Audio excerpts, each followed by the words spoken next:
Okay, then hello from my side. And thank you for the invitation, for giving the talk. And that was also a nice introduction by Benjamin. And so I also learn a new command, the STI. So always, if you talk with Booker guys, you learn something new. And I hope you see my slides. I will go on and start. I make in the end I make a PowerPoint presentation because sometimes the connection not works so good, so I make it like that. I do a short introduction in something short, and but then because I want to have an example how you can use iconNMR, and that is these fragment-based screening. So I go a little bit in details there, and then more or less similar what we will hear about some special things what I found interesting in our case. And yeah, that is we, the BMRZ. So we are a big facility with a lot of machines, 7 PIs, and a lot of students are measuring on the machines, and also a lot of people who run the facility.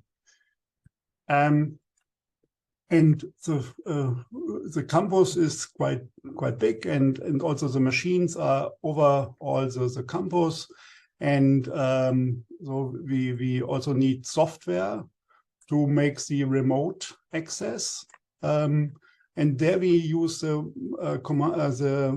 software No Machine, and that is for free. And what is for me very important, it is very secure, because you can only connect if you have a local computer, you have a password file, and now we also and you can also only connect if you are in the university network.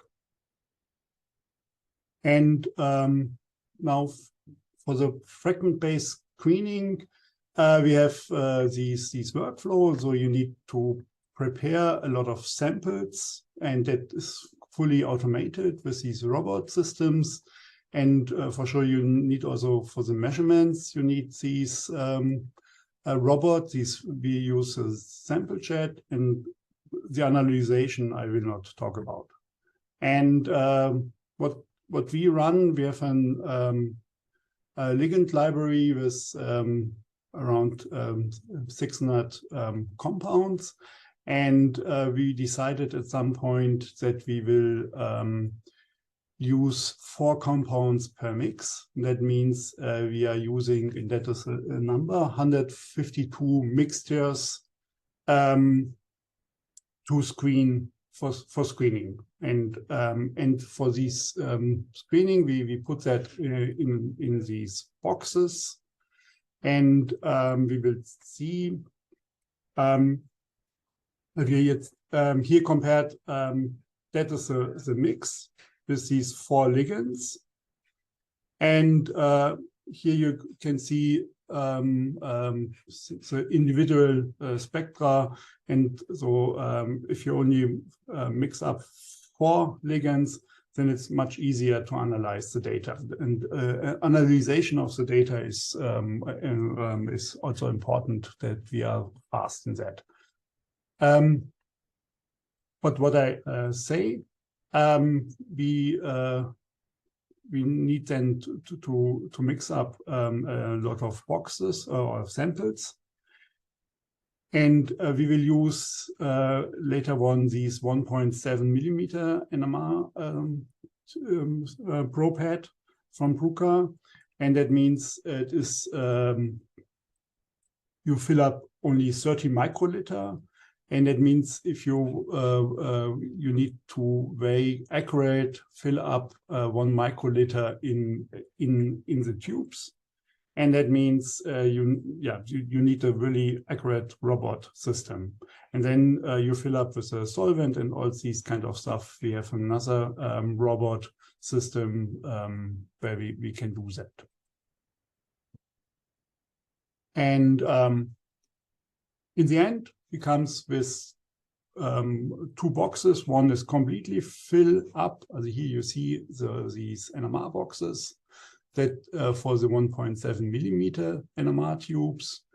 And these will be later put in the sample jet.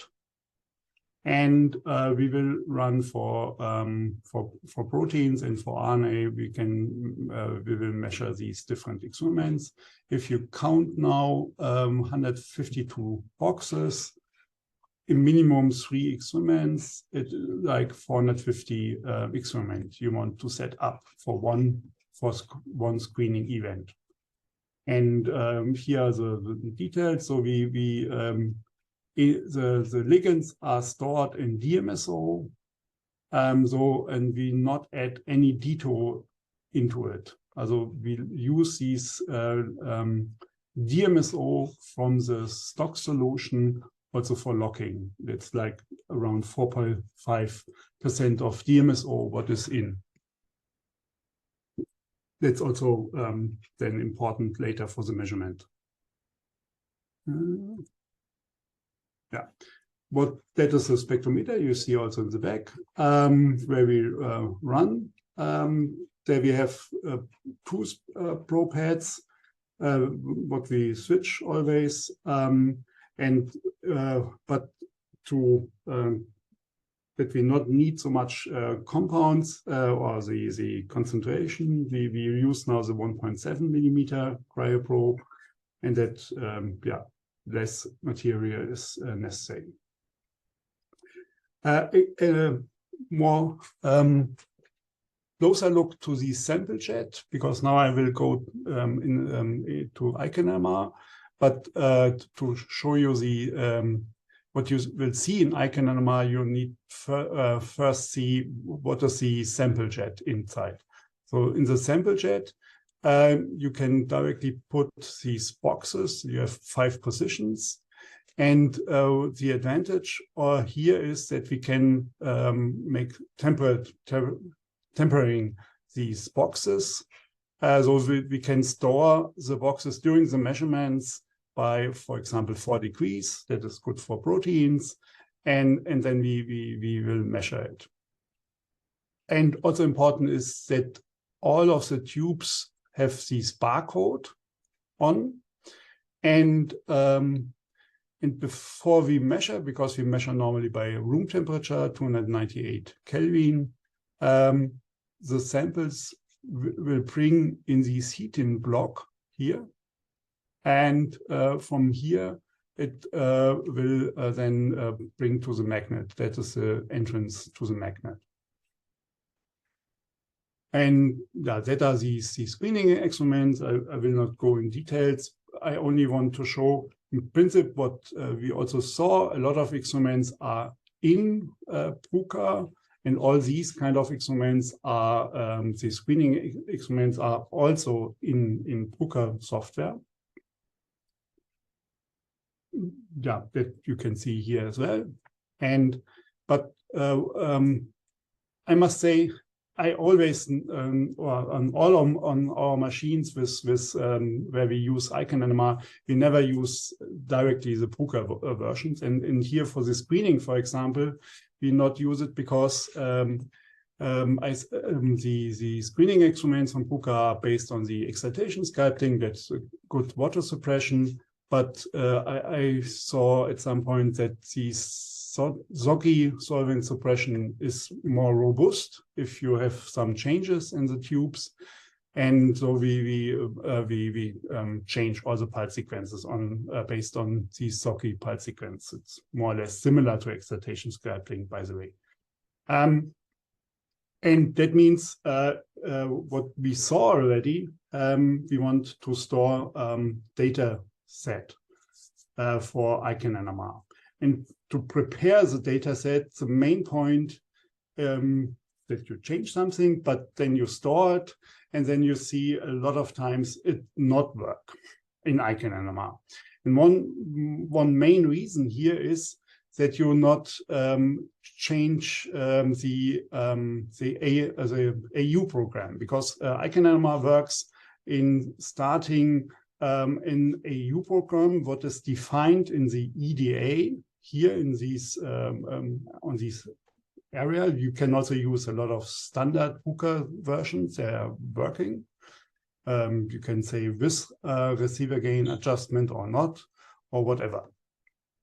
For screening, it's important because screening means in buffer.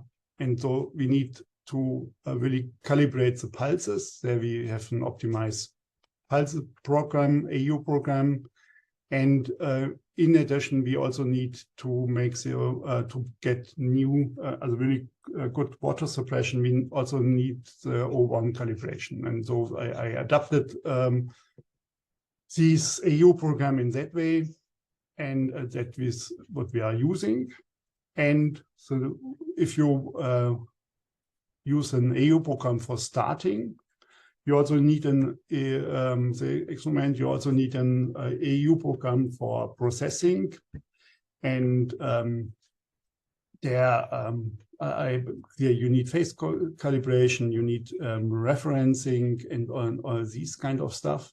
But what is really important for the screening event is that you know from the end that you know if you check your 1D or your results, that is from which tube you have it. And what I say, all tubes are with this barcode, and here with this command, with some script what we get from Hooker, you can read out these barcode that it writes in the title directly. Then you always have the control, which is the right spectra to the tubes.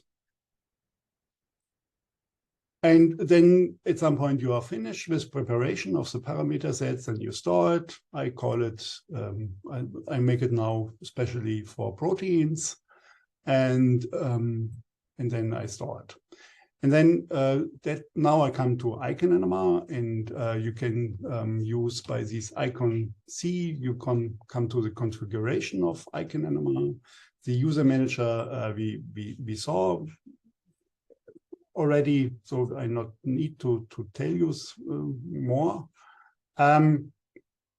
We select here the new parameter set.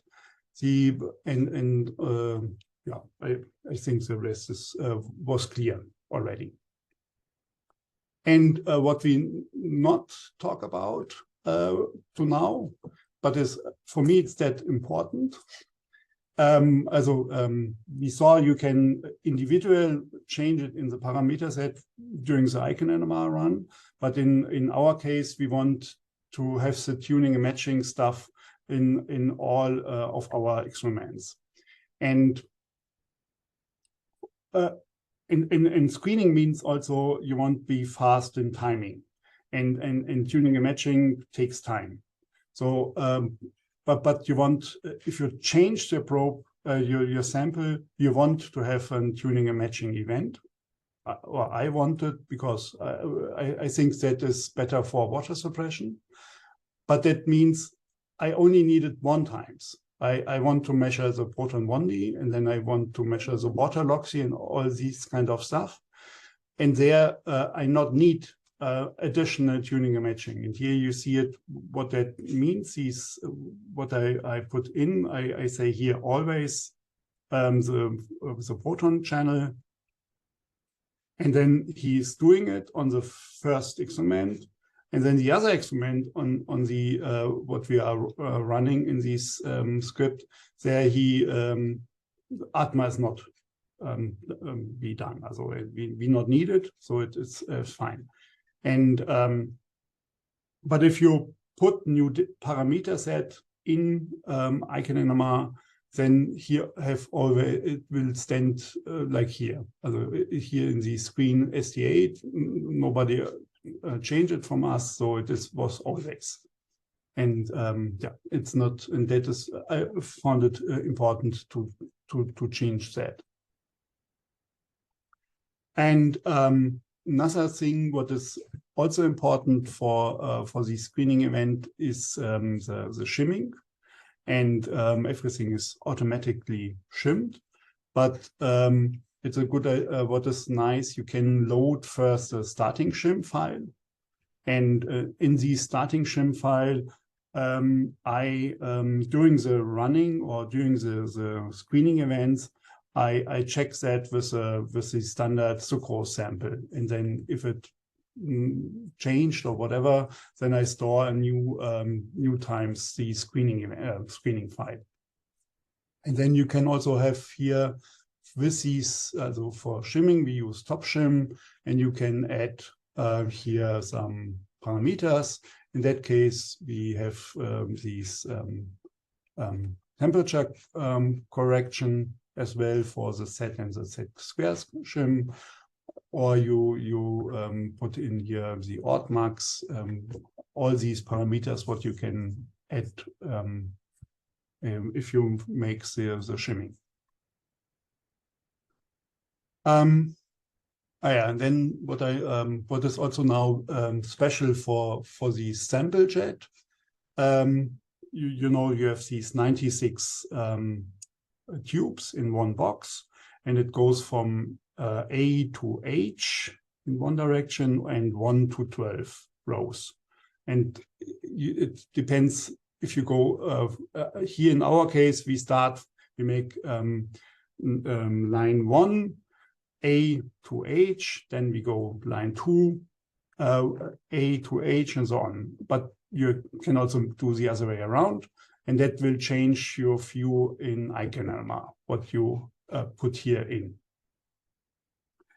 And what is also, that's another option, priority. And there are different options. You can, because also for the screening event, with these many samples, in between you want to measure, for example, what I say, these sucrose sample. And there you want, if you want to measure it in between of your screening event, you make with a priority button that this experiment will the next. You will not wait that the iconNMR run is finished, because normally it works like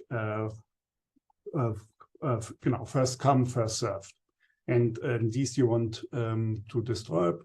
And yeah, there are two options, and yeah, you must see what is best for you.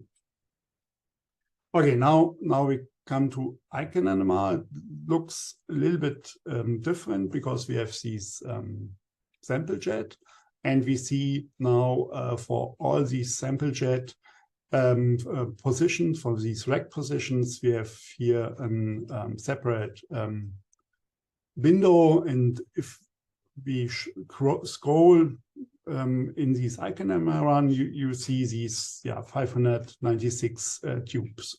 Also you have the rack position and you have the outer ring positions. Here you can easily change user, but that we saw already. That is not iconNMR, that is the normal EDTE window. But in the EDTE window, you can see directly the temperature for the different rack positions. And you can change it individually. And here in principle, that is a preheating. I don't know why that is not 298. I don't know. But it's also fine for me.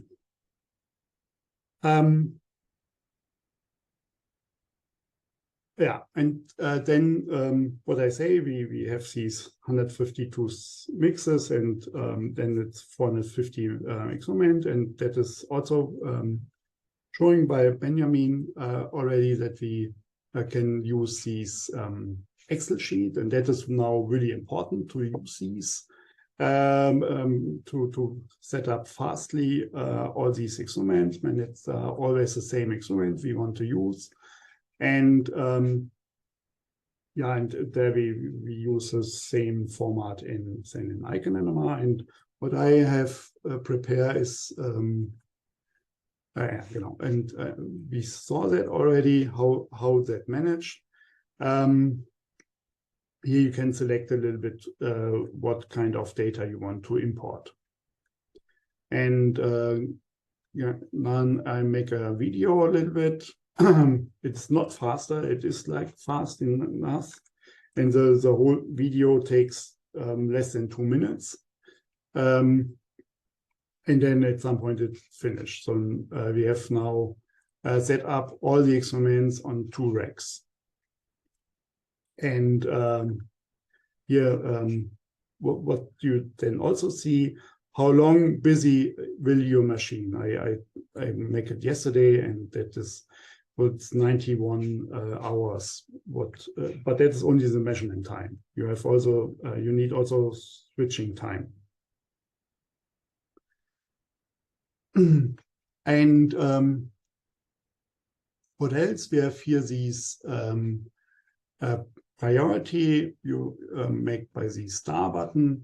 And what I see is, say, sometimes you need to think about what of these options you want to use. For example, I was thinking I want not immediately change for priority the sample, but then the disadvantage is I want to measure in between the, because when we make screening, we want to measure in between if the protein stay okay, right? And then it's a good idea in between to measure the protein again. We have an extra sample with protein only. And then I was thinking, yeah, then after he's finished, then he should also measure the protein again. But unfortunately, because of my priority options, he directly measure. Although I need at some point to re-measure or re-put in these protein only. And yeah, and what we also saw, you can use here different parameters.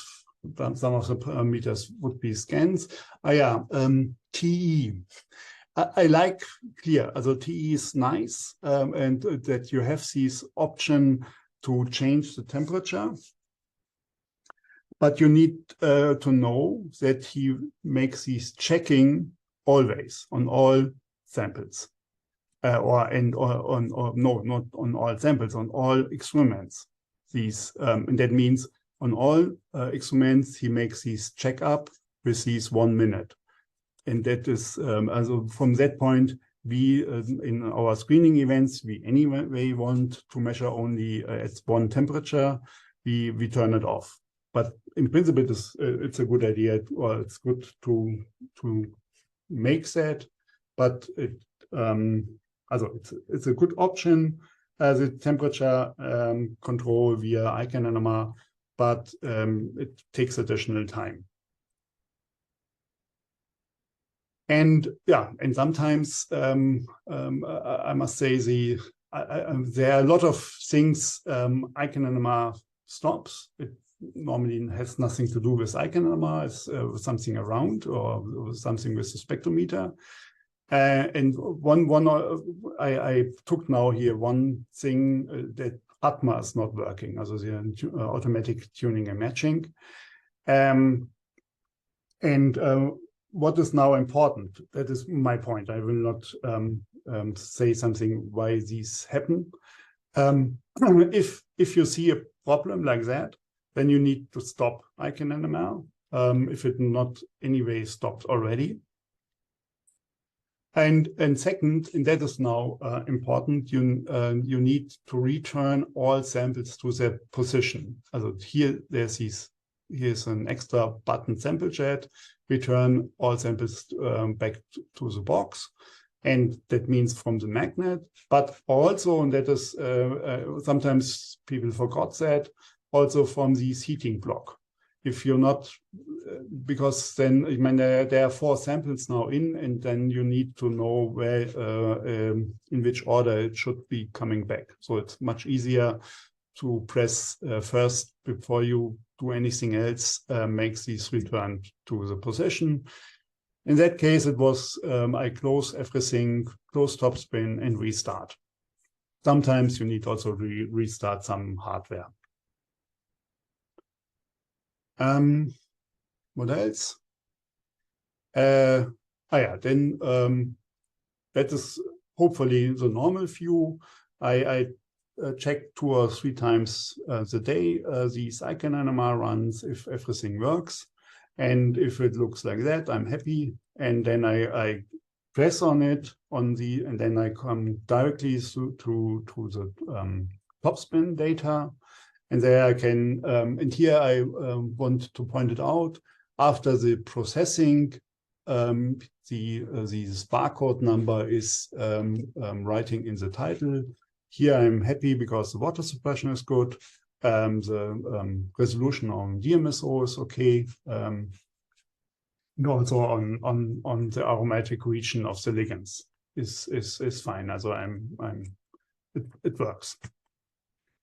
And only what we then will do with the data, we will analyze the data, and if we have something like shift like here, we know, okay, that should be a binder, and then with this COVID project, we have analyzed these kind of data, and then we was happy to make this publication. And then at the end, I want to thank, especially for Sridhar, all screening events in Frankfurt is always together with Sridhar. But I also want to thank, because we also use iconNMR a lot in our NMR service department, so Julia and Gabi, but also running the facility with my colleagues Manfred, Johanna, and Frank.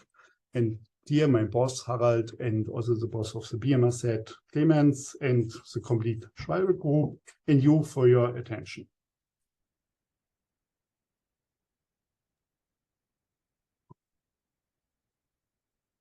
Thank you. That was great. So I think if people can ask questions by typing them in the chat, or if they want to just raise their hand or turn their microphone on and just ask their question.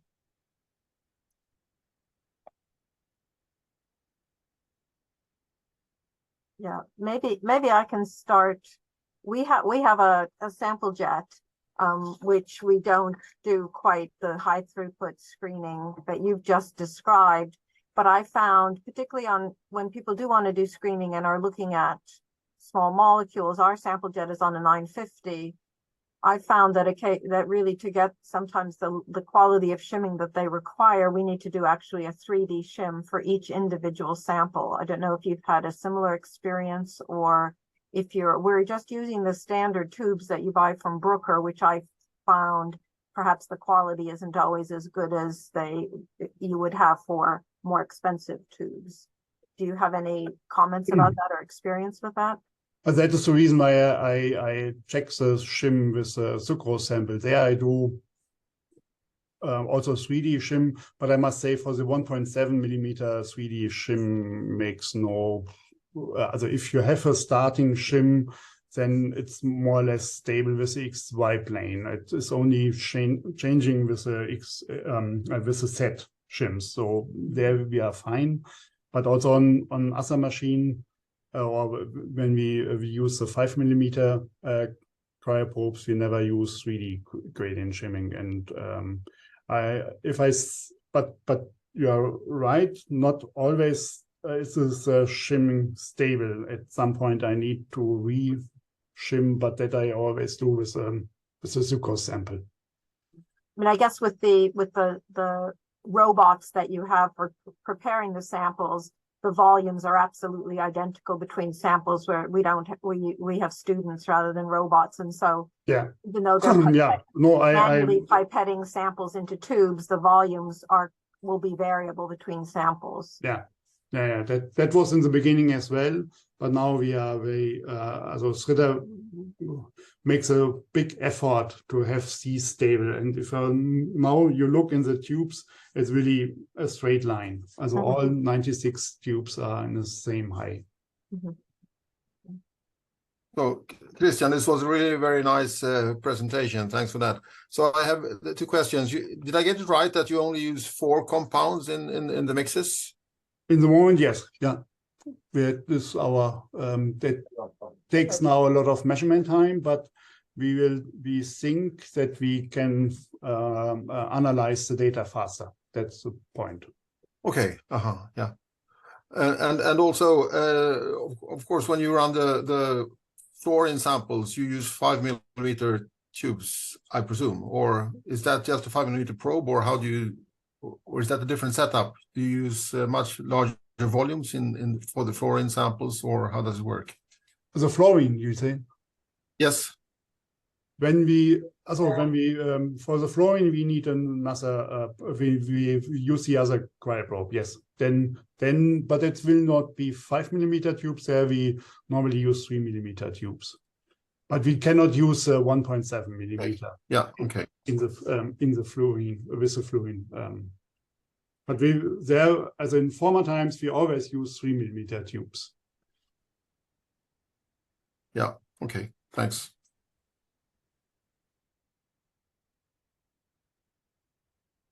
Any other